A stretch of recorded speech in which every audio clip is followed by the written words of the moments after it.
சென்னை ஆவடி மாநகராட்சிக்குட்பட்ட பகுதியில் மழையால் சாலை சேரும் சகதியுமாக மாறியிருக்கிறது. நேற்று மாலை பெய்த கனமழையால் சாலை சேரும் சகதியுமாக மாறியிருக்கிறது. காட்சிகளை பார்க்கிறோம். ஆவடி மாநகராட்சிக்குட்பட்ட திருமுல்லைவாயல் மணிகண்டபுரத்தில் சேரும் சகதியுமாக மாறியிருக்கிறது சாலை. மழைநீர் வடிகாலுக்காக தோண்டப்பட்ட பள்ளத்தால் சாலை சேதமடைந்திருப்பதாக தெரிகிறது. நேற்று மாலை பெய்த கனமழையால் மணிகண்டபுரம் 9வது தெரு சாலை சேரும் சகதியுமாக மாறியிருக்கிறது. பள்ளி கல்லூரி அலுவலகம் செல்வோர் சேறு நிறைந்த சாலையால் கடும் அவதிக்கு உள்ளாகியுள்ளனர்.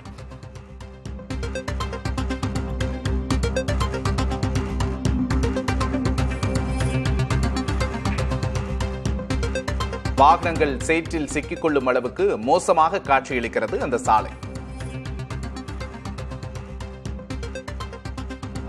மழையால் சேரும் சகதியுமாக மாறிய சாலையின் காட்சிகளை பார்க்கிறோம்.